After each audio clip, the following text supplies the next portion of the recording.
بسم الله الرحمن الرحيم. الغدا بتاعنا النهارده هيبقى فاصوليا خضراء ولحمه بلدي ورز بالشعريه. لا كلكم عارفين سلق اللحمه بقى ازاي، يعني هنحط بصلايه طماطميه وحبه توابل، ودي هنعملها مع بعض، هنسويها مع بعض ان شاء الله. بس بعد ما اللحمه تستوي يعني ساعه الا ربع كده، ما تاخدوش الشوربه من الاول. بشوف ناس بصراحه يعني في التلفزيون، مش هكدب يعني، بيروحوا واخدين الشوربه وهي لسه يعني اللحمه مش خدت حتى ربع ساعه، لا هي ساعه الا ربع حلو، او اقصاها نص ساعه، لكن اكتر من كده بتبقى لسه البكتيريا لسه مش خدت وضعها في السوا، بتبقى نيه لسه برضه. ما تكتروش التوابل والفلفل الاسود على اللحمه عشان ما تصبخش الشوربه، تبقى ايه غامقه، تبقى شوربه فاتحه كده ومنوره. الكميه بقى حسب ما ترجع لك، يعني حسب عدد افراد الاسره، يعني مش هقدر اقول لك انت تعملي ايه ومش تعملي ايه، انا بعمل اللي على قدنا احنا بس. انا بحب احط كميه الشعريه قليله، مش بحبها كتير قوي، يعني مثلا لو عملت 3 كوبايات رز يبقى نص كوبايه شعريه، يكون ايه الرز يبقى منور كده وابيض.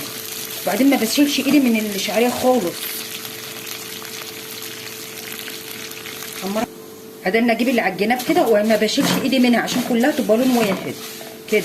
احسن حاجه المعالق اللي زي كده، وامي ايه ما تخربطش في الحله، المعالق اللي هي بتاعت الاكل العاديه دي لا بتخربط في الاكل، وبعدين كده بتجرح في الالومنيا، فالالومنيا بتتفاعل معاكي.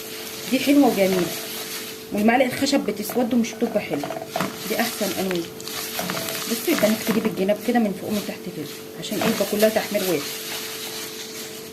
لو لاحظتوا كله تحمير واحد ازاي، كله لون واحد، وتخليها فاتحه وتدانك تقلبي كده ويمين وشمال كده كده لونها مناسب. انا احط رز، واول ما تحط الرز تقلبي على طول، او تحطي حبه صغيرين وتقلبي الشعريه، لان لو حطيت الرز والشعريه تحت الحله هتبقى سخنه، فالشعريه هتتحرق بسرعه اما تقلبي الرز زي كده. فانا بروح احط حبه صغيرين واقلب، بعد كده ايه اكمل الرز ده عادي كده. تشويحه بقى عشان يبقى مفلفل وجميل. مش عايزه تشوحي تنزلي بالميه السخنه عادي بقى، يعني ايه بتخليه تسق في النشا بتاعه، بس التشويح بيديها طعم وريحه حلوه كده. ونحط الملح بقى، بصلايه متقطعه بقى وهنشوحها. ممكن احط حبه ملح عشان تسرعي سوى البصله يعني.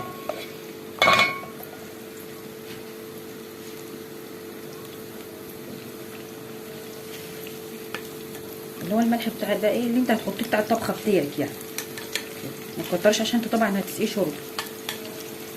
وهنشوحه انا ما بحبش المسبك قوي، يعني هو دخل في اصفرار على صفران كده، ده بلال مع اصفرار كده. هشوح بقى فيه الفاصوليا، بعد كده انزل بالطماطم.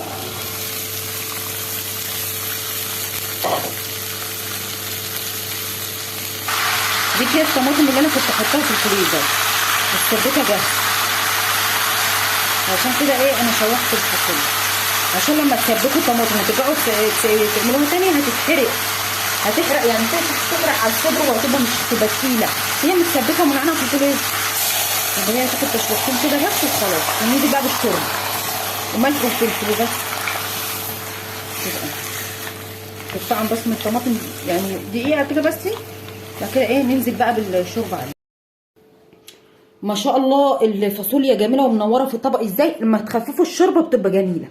وحطوا بقى خس جنبها جرجير، واللحمه انا حمرتها وعملت الرز بالشعريه زي ما وريتكم، وحاجه سهله وبسيطه اهي. بس الفاصوليا لما بتبات بقى بتبقى عسل، لو زي الباميه كده بصراحه انا بحبها بايته برضو بتبقى حلوه. ولايك وشير واشتركوا في القناه وفعلوا زر الجرس.